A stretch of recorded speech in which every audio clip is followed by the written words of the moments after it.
Good morning, this is Faith at Faith and Books.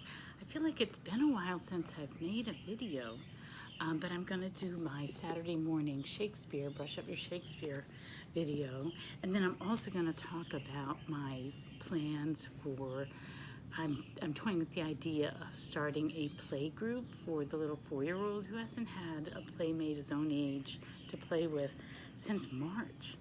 I think it's really hurting him. So we don't know if we want to send him to preschool with COVID. Everything's up in the air right now. So I'm thinking of starting a 2 morning a week kind of forest school play group with just a couple of other kids whose families promise to, follow the guidelines of best practices for controlling the spread of COVID.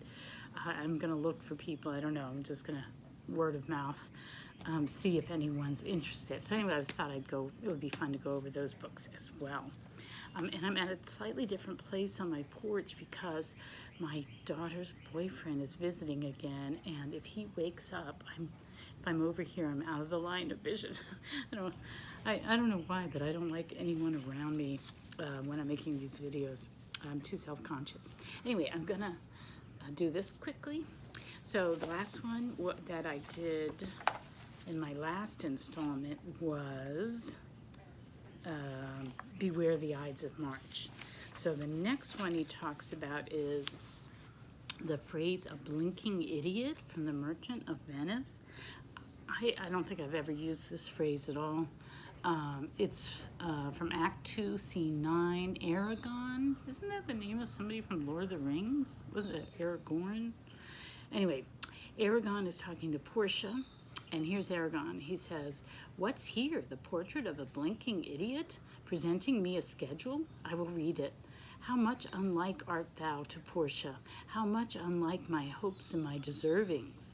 Who chooseth me shall have as much as he deserves. Did I deserve no more than a fool's head? Is that my prize? Are my deserts no better?" Portia: "To offend and judge are distinct offices and of opposed natures." So that was her zing at him. So he goes on to explain what it means, but I don't find it that enlightening. So I'm going to pass on. I don't know. Do you use the phrase "a blinking idiot"? How do you use it? The next one is more interesting to me, Brave New World, because of the book title, of course, by, what's his name, Aldous Huxley, which I've never read, but I know it's a classic, but I'm not so into dystopians. But anyway, I remember hearing this phrase when I went to see The Tempest, and I did not know it came from The Tempest. So it's used in a completely different context than the title of the book. So I'll read it. Miranda is this young girl that's grown up on this island with just her father and one servant, and this is when she first sees these shipwrecked sailors that are young and handsome, and she didn't know such a thing existed, and she's kind of at the age to get boy crazy. So in the play that I saw, this was so funny, everybody laughed out loud. Miranda: "Oh, wonder, how many goodly creatures are there here? How beauteous mankind is! Oh, brave new world that has such people in it." And Prospero, her father, says, "'Tis new to thee." So that's from the Tempest, Act 5, Scene 1. So exiled from Milan, the former Duke Prospero and his admirable 15-year-old daughter Miranda have been stranded for 12 years on an uncharted isle in the Mediterranean. So her entire experience of mankind has been her bitter old dad and his deformed slave Caliban, who's kind of an evil guy. Anyway, so that's what that's about. And then the last paragraph, he says, "The phrase 'Brave New World' was your ordinary, not terribly quotable Shakespeareanism until Aldous Huxley put it on the map with his 1932 novel, Brave New World." So completely different meaning there. All right, the next one is Breathe Life into a Stone, which I may or may not use. I think I do the phrase that I think I use more is, it's enough to wake the dead. I think that's what that's what I tend to say, and maybe that's from Shakespeare too. But anyway, this one, breathe life into a stone, is from All's Well That Ends Well, and we have someone named LaFew. I am not that acquainted with All's Well That Ends Well. I think I saw a PBS, like a BBC production of it, like a long time ago, but I'm not very familiar with it. LaFew, Lafew, is the character speaking. He says, I have seen a medicine that's able to breathe life into a stone, quicken a rock, and make you dance canary with sprightly fire and motion, whose simple touch is powerful to erase King Pippin, nay, to give great Charlemagne a pen in his hand and write to her a love line.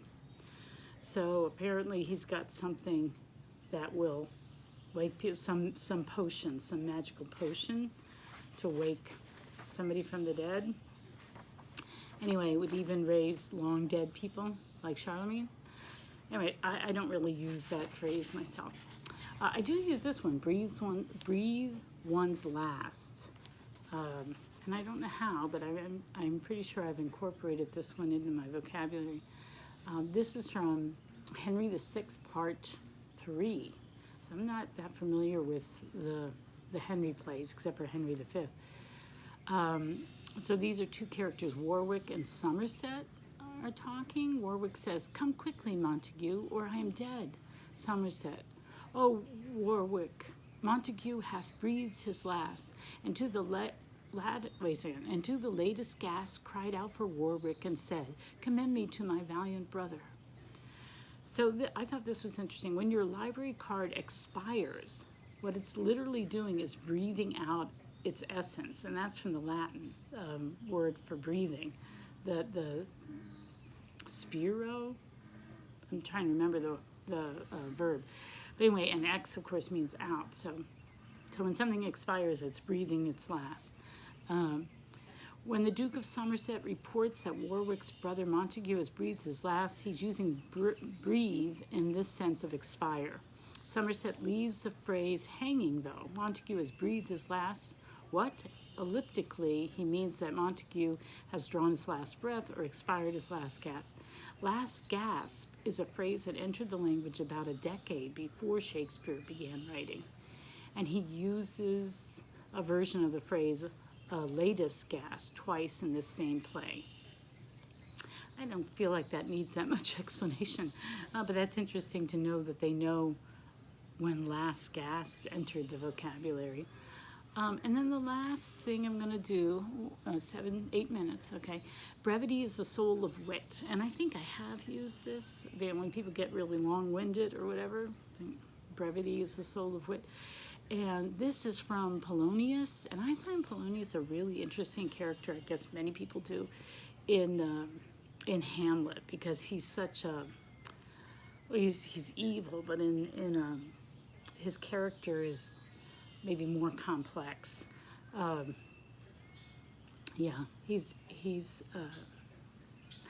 find him interesting. The other phrase that he's known for is "to thine own self be true." It's Polonius speaking of it. I just read a children's book that had it in it, to be true to yourself or whatever.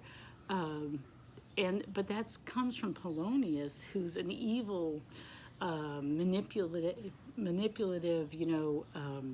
bad guy plotting behind people's backs, and he's not a good person, and that's the advice he's giving. So, and people they don't realize that they should take that ironically, and they think, oh, be true to yourself. Anyway, so brevity is the soul of wit is another thing that Polonius says. This is from Hamlet. My liege and madame, to expostulate.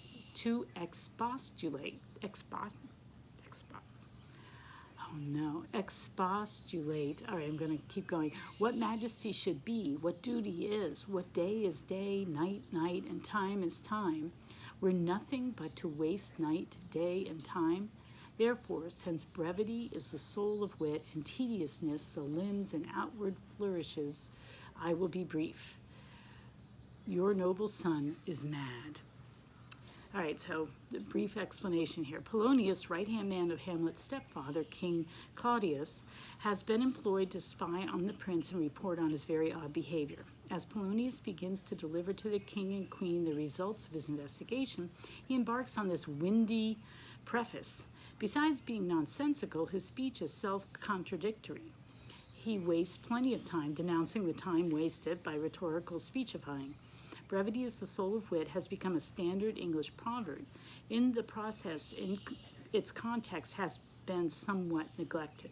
Polonius, though he has high opinions indeed of his wit, that is acumen, is the least brief and one of the least witty characters in the play. Freud aptly referred to Polonius as the old chatterbox in jokes and their relation to the unconscious. That sounds like a terrible book, Jokes and the Relation to the Unconscious. That sounds like it would be so unfunny. Anyway, so that's where I'm going to stop there. Oh, it's already 11 minutes. So quickly, I'm going to go over my books that I'm looking at for my forest school play group. And I broke my vow. I've broken my vow twice to not buy any books this year because I was doing a year of reading one's own. Which is really hard on the eyes because my eyes are not good. And I was going to get a cataracts operation this summer, which is because of COVID has gone out the window. So I'm trying to read these books that have been sitting on my shelf. Well, actually, the book I'm reading right now, The Life of Olaudah Equiano, is from the library. Tiny print on sort of off-white paper. Having the hardest time. It's really slowing down my reading. But anyway, I did buy another book that I'm also reading, I'll talk about later. That's the Compassion and Conviction book. And then I just bought this book, A Year of Forest School, Outdoor Play and Skill Building Fun for Every Season. This has it's such a nice book. It really reminds me of that book, Radical Prunings. It's the same sort of art and feel of the paper. Really has a feel of really evokes a certain sense of a naturalist kind of, I don't know, it's like sort of the naturalist notebooks of days gone by. And I bought this and, it's a nice book and everything, but really I've been through it and there's only a few things I can actually do myself. So I don't know how helpful it really is. I don't know if it was worth breaking my vow. But that's the first one, A Year of Forest School. And then the other books that I think I'm going to rely on for introducing 4- and 5-year-olds to nature, and the playgroup's going to be focused on outdoor play and lots of free play, just letting them use their imagination and run around, and then some nature study, nature walks and nature study, which I do all the time with a 4-year-old anyway.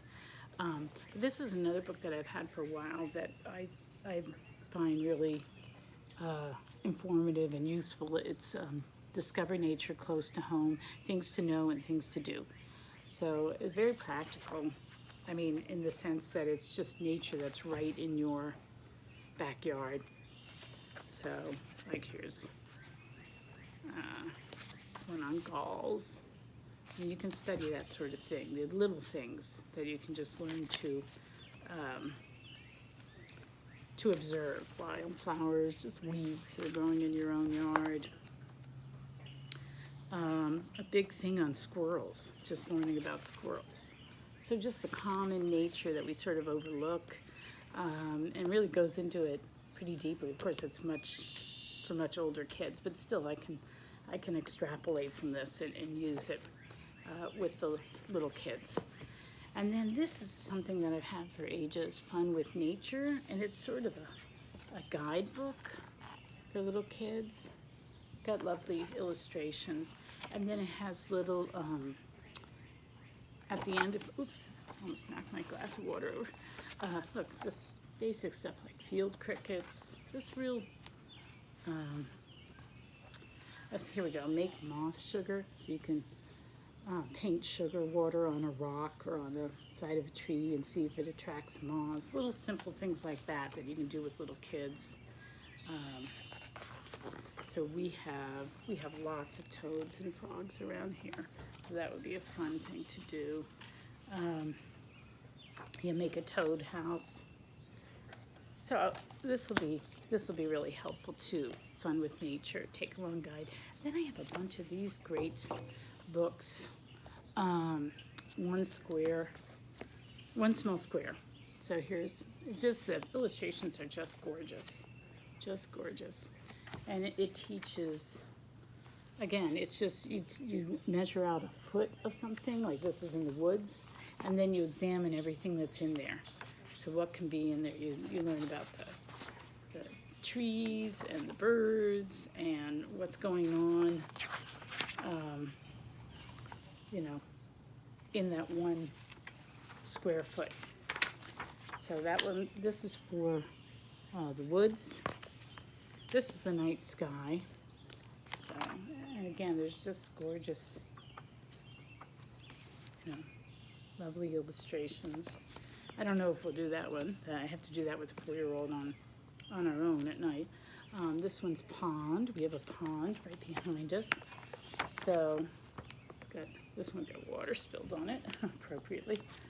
Oh yeah, and at the end of each book, they have like this quick 1-page guide to the most common things you might see. So that's really helpful. This is swamp. So we have a ravine down at the bottom of a hill. We're kind of perched on top of a hill. And a lot of swamp stuff is down there. I mean, we see skunk cabbage and lots of ferns. This is backyard. So this is also, so these are really nice books. I recommend them. One Small Square is the name of the series. Ooh. Oh my. Anyway, so it is 17 minutes. Oh my gosh. Okay, so I'm sorry. I'm gonna try and, I'm almost done with the interesting narrative of the life of Olaudah Equiano. It's a slave narrative. I only have about 30 pages to go, so hopefully I'll finish that today, and I will go, I'll give you a review tomorrow morning. So take care, and I'll talk to you later. Goodbye.